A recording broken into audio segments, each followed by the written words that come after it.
Dans le cadre des formations au nouveau programme pour les P5 et P6, vous entrez ici dans un atelier spécifiquement lié aux cours de religion. Nous vous remercions donc d'être là devant votre écran et nous espérons que la présentation répondra à vos attentes et rejoindra votre questionnement sur ce cours de religion. La présentation va vous aider à maîtriser les clés permettant d'utiliser le programme, en répondant entre autres à 2 questions. Comment y entrer et comment utiliser ce programme du cours de religion. Le plan de l'atelier, un premier temps d'arrêt sur les questions, nos questions, vos questions, les questions que se posent les enseignants que nous rencontrons pour ce cours de religion et tout particulièrement ce nouveau programme. Un deuxième temps de partage des clés, d'une clé, de la dynamique de ce nouveau programme que nous appellerons régulièrement fil rouge. Et enfin, un troisième temps avec des exemples concrets que vous pourrez trouver dans le programme. Viendra ensuite un temps de structuration de ce que nous pouvons trouver comme contenu, comme référence dans ce nouveau programme.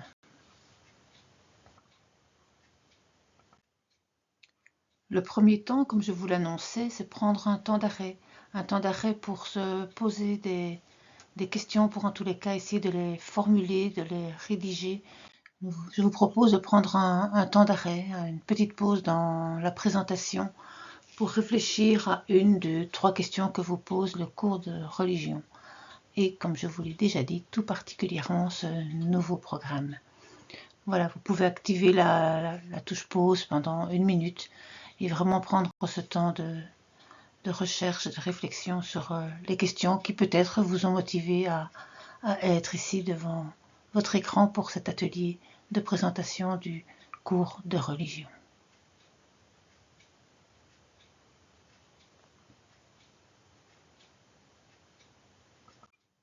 Voilà. Après ce petit temps de pause, voici une série de questions récurrentes lorsque nous rencontrons des enseignants. Peut-être que certaines rejoindront celles que vous vous posez, ou en tout cas en partie, et les dias suivantes sont des supports pour rencontrer ces questions-ci ou d'autres. Ce sont vraiment des questions qui sont posées ici à titre d'exemple et pas un plan d'atelier. Alors, le fil rouge, le deuxième point qui était annoncé dans le plan, voilà, cette partie-ci, sans doute, devra rencontrer les questions que vous vous êtes posées. Alors, pour ce nouveau programme, vous voyez que nous proposons ici deux dynamiques, deux constats. Est-ce que nous sommes dans une évolution, dans une révolution? Ici, on peut dire que nous sommes vraiment dans un changement radical d'objectif. Et plus précisément, ce qui était une fin dans le programme précédent est réduit maintenant, prend un nouveau statut qui est un statut de moyen. Nous parlons d'une révolution, vous comprendrez sans doute déjà mieux ici avec cette dia. Avant 2019 étant la date de la sortie des premiers programmes de maternelle, mais jusqu'à aujourd'hui en ce qui vous concerne, l'objectif des anciens programmes était de transmettre le christianisme, de transmettre des connaissances, de transmettre des savoirs. Par quel moyen? Le moyen était le mot est peut-être dur ici, d'un bourrage de crâne, c'est-à-dire on déversait du savoir, si possible, mais en s'amusant, comme il est écrit là, des vidéos, des scénettes, des marionnettes, des images, des bandes dessinées. Et puisqu'une des questions était comment entrer dans le programme, l'ancien programme, on y entrait par les compétences. Nous allons travailler la compétence 3, la compétence 2, la compétence foi, la compétence, etc. etc. Aujourd'hui, ce n'est plus un objectif de transmission de savoir pour eux-mêmes. Vous verrez, les connaissances et les contenus ne sont pas oubliés, mais sont amenés autrement. L'objectif aujourd'hui est d'installer les bases raisonnables d'une recherche de sens. Un peu barbare, mais vous comprendrez dans la présentation ce qui se cache derrière ces mots-là. et on peut déjà essayer de comprendre en lisant les moyens. On n'entre plus dans le programme par les compétences pour déverser du savoir, mais on mobilise le christianisme, tous les outils du christianisme, toutes les ressources du christianisme pour permettre aux élèves d'exprimer, de formuler des questions. Donc, mobiliser le christianisme comme une des ressources pour, dans un premier temps, soulever des questions, et dans un deuxième temps, ou en tous les cas dans une deuxième démarche, c'est d'accompagner et rejoindre un questionnement. Donc les ressources pour soulever des questions, mais aussi des ressources qui viennent rejoindre les questions qui ont été posées. On est bien donc dans une révolution par cette inversion des fins et des moyens. L'apprentissage des compétences, des savoirs, des savoir-faire des pages de gauche ne constitue plus un objectif en soi. Vous voyez qu'on fait ici allusion à des pages de gauche, parce que dans le programme du cours de religion, il y a, comme pour les autres disciplines, des pages de gauche, qui sont les compétences, savoir, savoir-faire et attendus, mais aussi des pages de droite, qui illustrent, qui donnent des exemples de pistes d'apprentissage pour un des savoir-faire ou des savoirs de la page de gauche. Donc, il s'agit de moyens afin de mettre en œuvre la poursuite d'un nouvel objectif. Je vous l'ai dit à la dia précédente, installer les bases raisonnables d'une recherche de sens. Ce qui veut dire que contrairement à avant, les compétences aujourd'hui de ce nouveau programme ne doivent plus être utilisées comme une fin en soi, mais considérées comme une boîte à outils. Une boîte à outils inspirante qui va vous permettre de rejoindre ou de susciter des questions chez vos élèves. On vous parlait de fil rouge tout à l'heure, mais il s'agit bien en effet, dans ce nouveau programme, de réaliser des parcours d'apprentissage. Et chaque parcours d'apprentissage propose 3 temps. Un premier temps, s'interroger, interroger. Les élèves sont mis au défi de formuler des questions qui les intéressent vraiment, qui les intéressent eux, et pas qui intéressent l'enseignant. Mais les élèves doivent savoir que non, ici on est dans une démarche où on demande aux élèves de formuler des questions qui les intéressent vraiment, à partir de ressources, entre autres, principalement certainement du christianisme, mais pas que. L'enseignant ici adopte une posture d'écoute. Ce qui peut être déstabilisant, ce n'est plus l'enseignant qui arrive avec ses questions, mais il est dans une posture d'écoute et de stimulation du questionnement. Une deuxième étape, un deuxième temps dans tout parcours d'apprentissage, les élèves sont ici nourris de ressources issues du christianisme. Même chose, pas que du christianisme, mais on n'oublie pas que nous sommes dans un cours de religion catholique et que donc toutes ces ressources sont bien entendu prioritaires. Donc, les élèves sont ici nourris de ressources issues du christianisme qui rejoignent la question de recherche formulée au temps 1.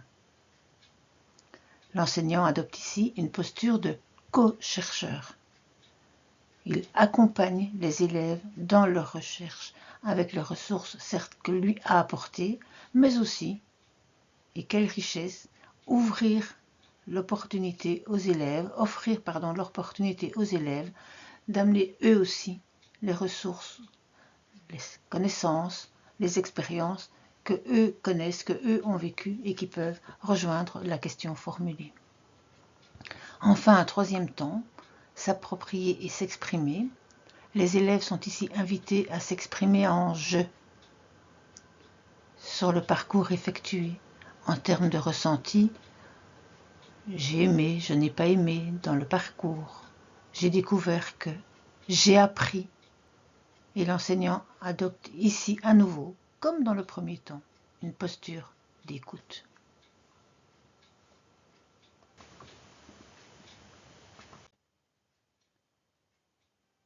Le mot-clé à retenir donc de ces parcours d'apprentissage, eh bien le questionnement comme fil rouge. Alors ce schéma que vous trouvez ici sur cette dia de la présentation, que vous trouverez par exemple en P5-P6 à la page 136 de votre programme, c'est exactement la même dynamique, cette dynamique nouvelle de la maternelle jusqu'à P5, P6. Les élèves au cours de religion seront invités dès le plus jeune âge à s'interroger, à formuler des questions, à ensuite rentrer dans une dynamique d'apprentissage de ressources, non pas pour elles-mêmes, mais parce qu'elles viennent rejoindre la question formulée. Et un troisième temps où les élèves s'expriment en jeu sur le parcours réalisé, en termes de ressenti ou de ce que j'ai retenu, de ce que j'ai appris. Dans le programme, vous trouvez donc 5 compétences. La 5e compétence ici, illustrée en bleu, je pense vous l'aurez compris, c'est un moment d'expression des élèves, posture d'écoute de l'enseignant. Les autres compétences, la compétence 1, tout ce qui est dynamique de questionnement. Les élèves sont mis au défi de poser des questions, mais aussi toute cette dynamique d'apprentissage des différents types de questions, de formulation de questions, etc. Vous pourrez trouver des exemples dans le programme. La compétence 2 concerne toutes les relations, l'ouverture aux autres religions, aux autres traditions, aux autres convictions. La compétence 3 est la compétence inévitable, représentée ici d'ailleurs par un trait plein si on passe du temps 1 au temps 2 et au temps 3. Donc la compétence 2, tout ce qui relève du christianisme, et une 4e compétence qui fait appel à une ouverture aux relations sociales, relations aux autres, à soi, relations aussi à l'environnement. Le vivre ensemble. Ces compétences, tous ces contenus du programme dans les compétences 1, 2, 3 et 4 sont des supports pour ou susciter le questionnement, temps 1, défi numéro 1, ou pour le temps 2, réfléchir ensemble, chercher ensemble à partir des ressources ce qui pourrait venir éclairer, rejoindre la question posée.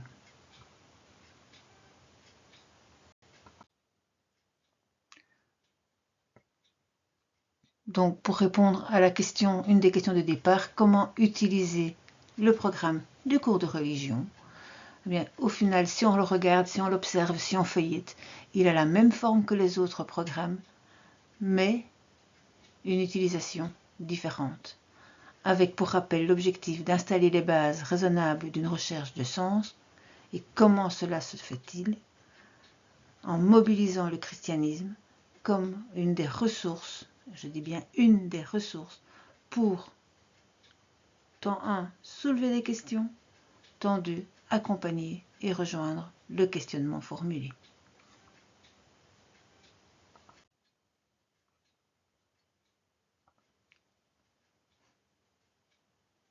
Dans le plan de la présentation de l'atelier, je vous disais que nous allions vous proposer quelques exemples extraits du programme du cours de religion.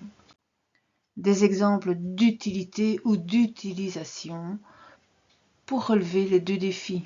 Le numéro 1, pour rappel, c'est l'étape nécessaire où les élèves sont mis au défi de formuler des questions à partir d'un support. Et nous rappelons que le défi numéro 2 est l'étape de réflexion, de recherche des liens entre la question posée et les ressources. Comment les ressources rejoignent-elles la question formulée? Voici un exemple de ressources utilisées pour relever le défi numéro 1. Une œuvre d'art ici représentant un passage, un extrait du récit du fils appelé le fils prodigue. Voici une manière de faire découvrir un récit. Ça pourrait être une autre manière. Ici, une œuvre d'art est proposée aux élèves avec toute une démarche, amener les élèves à susciter des questions à partir du récit du fils prodigue. Voici quelques exemples de questions potentielles, on dit bien potentielles, que les élèves pourraient formuler à partir de la découverte de cette ressource. Voilà. Le frère aîné n'a-t-il pas raison de se plaindre du comportement de son petit frère? Ou le papa n'est-il pas un peu trop gentil avec l'un et pas avec l'autre? Ou est-ce toujours mal d'être jaloux? Extraire des questions plus générales, plus globales, de recherche, à partir d'un récit biblique. Pourquoi le père n'écoute-t-il pas le frère aîné? Comment se respecter les uns les autres? Voilà, les élèves vont certainement vous formuler toute une série de questions comme celle-ci ou d'autres à partir d'une ressource, par exemple une œuvre d'art représentant un récit biblique. Un autre exemple pour relever ce défi numéro 1, si on découvre avec les élèves le début de l'évangile de Luc, voilà, on peut s'interroger de nouveau. Ici, il y a un exemple de question. La Bible dit-elle la vérité? Pourrait être une question extraite, suscitée, formulée à partir de la découverte du début de l'évangile de Luc. Ici, un exemple qui nous montre comment relever le défi numéro 2, comment les ressources du christianisme peuvent nous aider à relever le défi numéro 2. Pour rappel, rejoindre la question formulée au départ du parcours, un exemple de question qui pourrait être formulée par des élèves à partir de supports ou de ressources amenées au préalable. Comment déceler les fake news? Les élèves d'aujourd'hui, voilà, P5, P6, sont confrontés, ou en tous les cas commencent à être confrontés à tous ces réseaux, Facebook et autres, et aussi les médias tout simplement, les informations. Voilà. Les religions n'utilisent-elles pas des fake news aussi, par exemple? Est-ce marcher sur l'eau, est-ce possible? Est-ce que c'est la vérité? Est-ce que ce n'est pas la vérité? Est-ce exact, pas exact? Voilà comment des ressources du christianisme peuvent être utilisées pour aider les élèves à éclairer ce type de questions. Voilà. Ici, les deux récits sont proposés dans le programme pour faire émerger les liens et les différences entre les caractéristiques d'un discours religieux et d'un discours scientifique. Donc le récit biblique n'est pas proposé aux élèves ici pour lui-même, mais parce qu'il peut permettre aux élèves de faire émerger ces liens et de se mettre en recherche, en réflexion sur ce qui est langage factuel, langage symbolique, le sens, l'observation, la description, ce qui permettra alors, à partir d'un support religieux, de rejoindre les questions, d'outiller, de donner des lunettes aux élèves, d'outiller les élèves pour réfléchir à ces questions, et permettra aussi de structurer des apprentissages. La structuration qui est proposée ici à partir de la question posée au départ, les ressources apportées pour réfléchir aux questions de départ, une manière de structurer l'apprentissage, c'est avec les élèves, installer cette distinction entre langage factuel et langage symbolique. Un autre exemple, une question de nouveau qui pourrait être posée par des élèves à partir d'un fait d'actualité, à partir d'une ressource apportée de nouveau au départ d'un parcours. Dieu est-il tout puissant ou tout invisible, tout absent, tout impuissant? Eh bien aussi ici, de nouveau, le programme propose un texte biblique, un récit biblique, l'histoire, pour l'appeler comme ça, du prophète Élie, qui évolue dans sa manière de croire, d'être croyant, et qui peut donc rejoindre la question que se sont posées au préalable les élèves, si ce type de question est posé, bien évidemment, puisque tout au long de son histoire, de son récit, Élie aussi évolue dans sa manière de croire. Une manière de structurer alors l'apprentissage est d'utiliser un outil qui est construit à un autre moment dans le programme, en compétence 2.2.2, un outil qui permet de réfléchir justement avec les élèves, de mettre des mots sur les différentes manières d'être croyant, et utiliser cet outil qui a été construit avec les élèves à un autre moment, ou à cette occasion-ci, peut être alors utilisé pour voir avec les élèves qu'il y a différentes manières de croire, qu'en plus la manière de croire peut évoluer. Voilà. Après ces trois exemples, 4 pour être exact, voilà. Je vais peut-être maintenant vous montrer comment tout cela se retrouve écrit dans le programme. Donc, que nous dit encore le programme? Que nous dit autrement le programme? En fait, c'est une manière de rejoindre aussi une question qui nous est souvent posée, que vous vous posez peut-être, c'est est-ce que le cours se donne bien, ou doit se donner, ou devrait se donner 2 périodes par semaine? Est-ce que le cours doit vivre au rythme des fêtes chrétiennes, par exemple? Eh bien, voici un essai de réponse et dans tous les cas, vous pourrez trouver ce propos dans l'introduction du programme aux pages 130-132. Alors, le programme nous rappelle que le cours est un cours qui installe les bases raisonnables d'une recherche de sens, c'est-à-dire un cours où les élèves sont mis au défi de formuler des questions authentiques, donc des questions qui les intéressent vraiment. C'est un cours aussi où les ressources du christianisme viennent rejoindre ce questionnement formulé par les élèves. Donc, pour redire rapidement ce qui a été dit précédemment, les ressources du christianisme, mais pas que, on en a parlé tout à l'heure, sont utilisées là, sont utiles pour susciter le questionnement chez les élèves, pour les mettre au défi d'exprimer, de formuler un questionnement, et elles sont là aussi comme ressources pour rejoindre les questions que sont posées les élèves qui sont formulées par le groupe classe. Le programme nous dit aussi que le cours n'est pas de la catéchèse. Le cours ne vit pas au rythme de l'année liturgique, par exemple. La catéchèse est un lieu, une manière d'accompagner l'initiation à la vie chrétienne et le parcours de foi des familles, des paroisses, en paroisse, des communautés. Le cours de religion n'est pas de la catéchèse.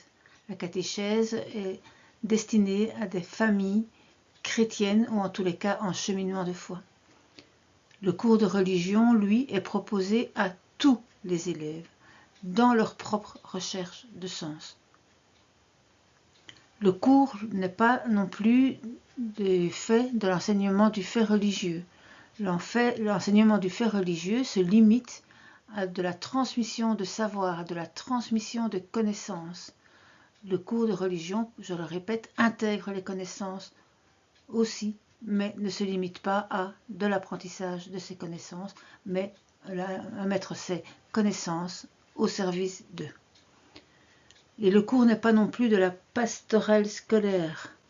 La pastorale scolaire propose spécifiquement au sein des écoles catholiques, et c'est une chance de notre enseignement, des temps et des lieux de vie chrétienne au sens large, vie sociale, spirituelle, engagement solidaire. Ces moments, contrairement au cours de religion qui est obligatoire, ces moments sont offerts librement aux élèves.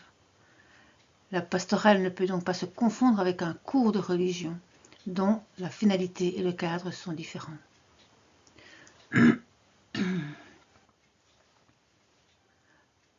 Par exemple, les activités pastorales peuvent être l'occasion d'un questionnement réflexif, accueilli et traité dans le cadre du cours. Dans le sens inverse, les apprentissages réalisés dans le cours de religion peuvent aussi interpeller les élèves sur des enjeux qui dépassent le cadre précis des apprentissages cognitifs. Ce que les élèves réalisent en dehors du cours ne relève cependant pas de la seule responsabilité du programme et du cours de religion, et donc certainement pas de la seule responsabilité du maître de religion quand il y a un maître de religion.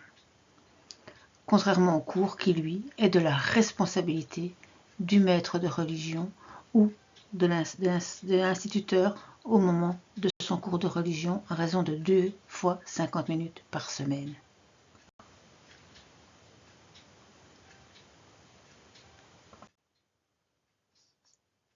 Un choix du réseau catholique aussi de ne pas proposer un cours de philosophie et citoyenneté, donc de ne pas proposer un CPC, mais une EPC, une éducation à la philosophie et à la citoyenneté. C'est une éducation transversale et le cours de religion y contribue plus que certainement à partir du moment où, entre autres, les élèves sont invités à formuler des questionnements et à y réfléchir. Éducation, philosophie et à la citoyenneté. Le programme de religion, mais pas que, tous les programmes auront ce petit logo des 2 petites mains qui se tiennent pour montrer qu'à ces endroits-là, ce n'est pas exhaustif, mais dans tous les cas, des liens sont possibles, évidents, avec le PC tel que proposé dans notre réseau libre catholique.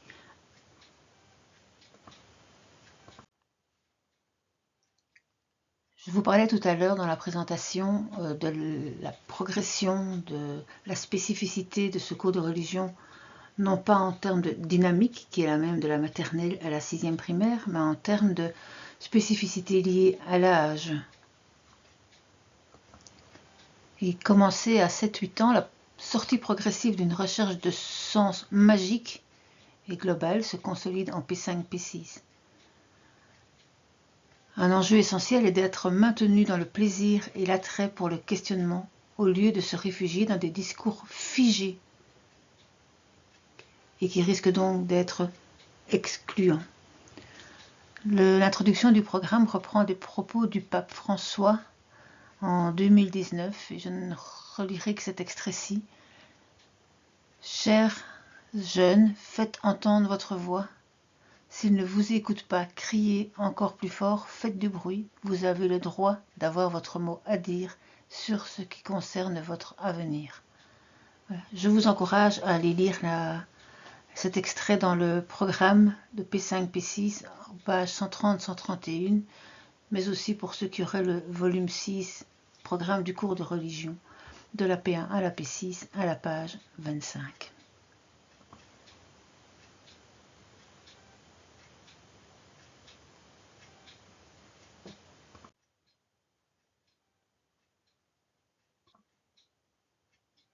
Nous entendons aussi régulièrement comme question cours de religion, valeurs, actualité, et je vous répondrai que valeurs ou religion, mais jamais l'un sans l'autre.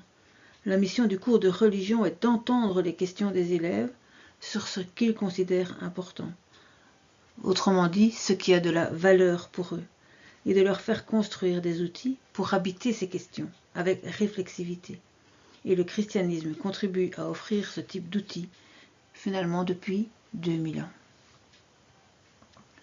Et ce programme, ce cours de religion, rappelle, dit, insiste sur le fait que les élèves peuvent utiliser le christianisme pour rencontrer ce qui les intéresse vraiment, eux.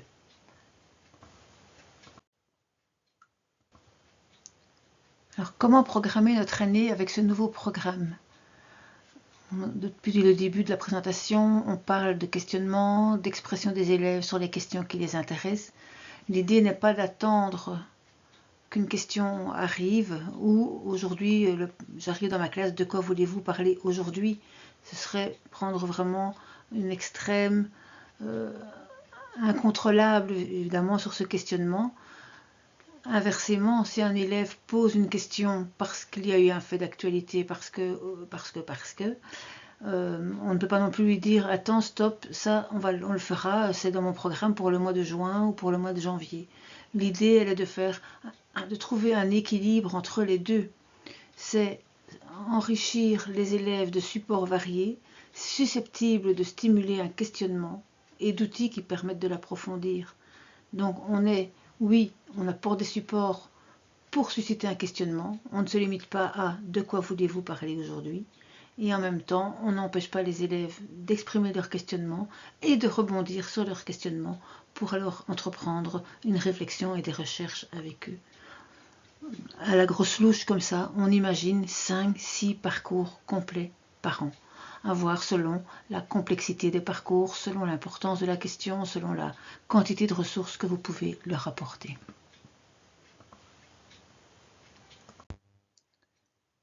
La question de l'évaluation est aussi souvent relevée par les enseignants. Peut-être cette question vous a-t-elle traversé l'esprit aussi ou a-t-elle une grande importance chez vous? Alors oui, on évalue aussi, et peut-être surtout avec ce nouveau programme, avec un seul principe valable pour toutes les disciplines, n'évaluer que ce que l'on a appris. Un petit rappel, ne pas confondre la fin et les moyens. Donc nous sommes dans ce programme-ci, nous ne sommes plus dans de l'apprentissage des connaissances pour elles-mêmes, des contenus pour des contenus, et donc on n'évalue pas non plus des contenus pour des contenus. Pour atteindre l'objectif de ce nouveau programme, de ce cours de religion, il y a 2 défis à proposer aux élèves.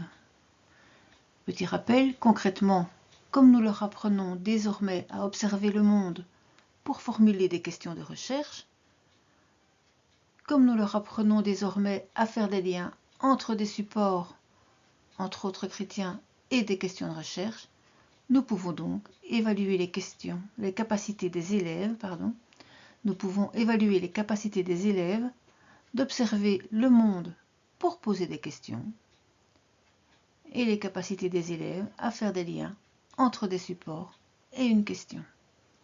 Pour vous inspirer sur comment peuvent se réaliser ces évaluations, je vous invite à aller dans la salle des profs consulter des interdiocésains des dernières années en P2 et P4, déjà adaptés au nouveau programme, puisque nouveau programme déjà opérationnel dans les classes de P1, P2, P3, P4 depuis l'année dernière, voire les années précédentes.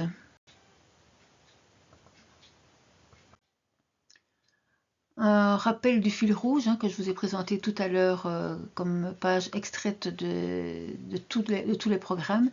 Eh bien, ce schéma ici est le même, mais présenté autrement, parce qu'il nous semble même opérationnel comme outil de préparation. Imaginons, voilà, à côté du personnage qui se pose la question, avoir là votre réflexion personnelle.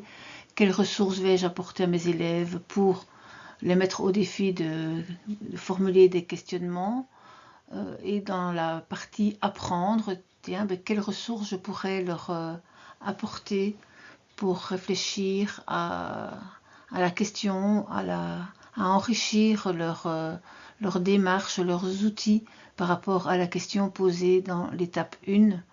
Voilà, ces outils, ces ressources, vous pouvez les chercher, je l'ai dit tout à l'heure, dans la compétence 2, tout ce qui est ouverture aux autres religions, aux autres convictions, les dialogues interconvictionnels, interreligieux.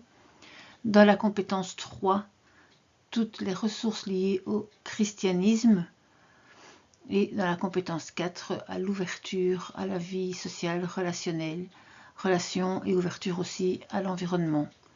Dans cette partie apprendre, il y a aussi des ressources à aller puiser, à aller chercher dans la compétence 1 du programme, avec toute la dimension de l'apprentissage, du questionnement, comment formuler une question, distinguer les types de questions.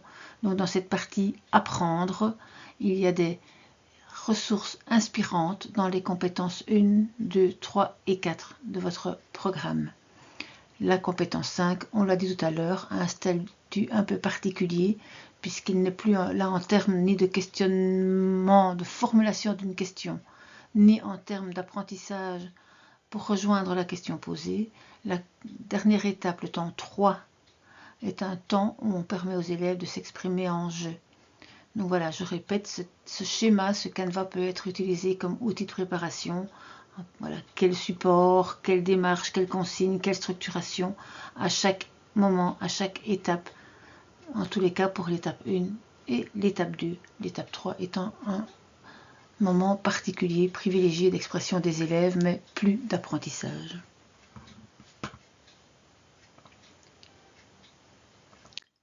Dans l'introduction du programme, vous trouverez aussi que sur l'extranet du CEGEC, via la salle des profs, vous pourrez trouver des annexes, des outils entre autres, pour vous aider à mettre en œuvre ce nouveau programme. Il y a entre autres un schéma didactique du travail biblique qui existait déjà, mais qui a été remis, en tout cas qui a été adapté au référentiel de compétences du cours de religion catholique, et donc forcément à la dynamique de ce nouveau programme de cours de religion. Il y a aussi une annexe qui s'appelle Vivre des ateliers Philothéo, aussi un outil vraiment riche pour permettre aux élèves de se mettre en dialogue, en recherche, en questionnement et développer un esprit aussi critique. Il y a aussi une annexe Écoute de l'inouï de l'Évangile. Là, c'est un exemple de ce qui peut être découvert, perçu par les élèves comme inouï dans l'Évangile. Une liste de quelques artistes s'exprimant en Belgique dans le domaine religieux. Une spécificité de ce nouveau programme, c'est que dans la compétence 3 liée spécifiquement au christianisme, il y a la compétence 3.3 liée particulièrement à l'art. Et enfin, une dernière annexe, fiche méthodologique pour l'animation de cercles de parole Prodas, que vous connaissez sans doute en dehors du cadre du cours de religion et qui peut constituer un outil permettant de vivre en particulier la compétence, le troisième temps de chaque parcours en compétence 5, le troisième temps s'exprimer, s'approprier par rapport au parcours vécu.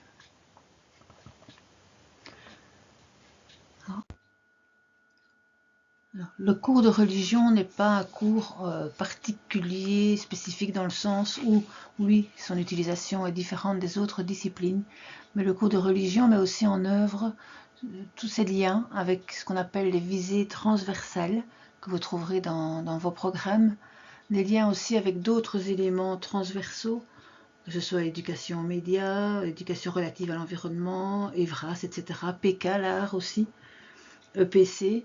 Donc le cours de religion, comme les autres disciplines, met en évidence ces liens avec ces différents éléments transversaux.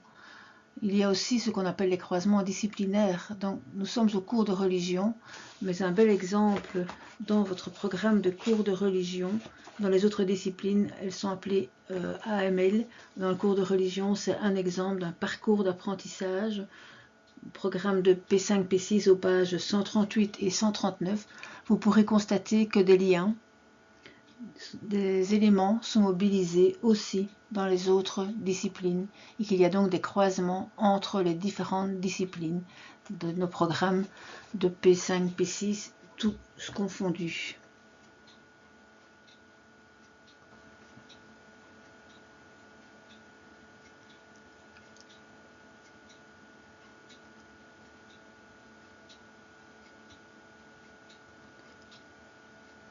Ces liens, tout comme EPC tout à l'heure, je vous parlais des mains, des petites mains qui se tiennent, sont là, voilà une illustration des liens possibles avec EPC. Je le disais tout à l'heure, ce n'est pas exhaustif, mais dans les pages de droite de votre programme de cours de religion, comme pour les autres disciplines, vous aurez aussi régulièrement des crochets avec des liens vers VT, vers EAM, vers EVRAS, etc. etc. FMTT, toutes les autres possibilités de croisement avec les autres disciplines ou les liens avec les éléments transversaux. Merci pour votre attention. Si nous étions ensemble, j'aurai un moment de dialogue avec vous, avec vos rebonds, vos éventuelles nouvelles questions. Dans tous les cas, sachez que nous restons disponibles à votre écoute. Nos adresses mail sont ici en bas de votre dia. Donc, nous sommes les conseillers pour le cours de religion du CEGEC, Monsieur Jean Brunelli et moi-même, Pascal Marbet. Voilà nos adresses mail, je vous laisse un instant si vous voulez en prendre note. Et je vous remercie de l'attention à cette présentation. Merci.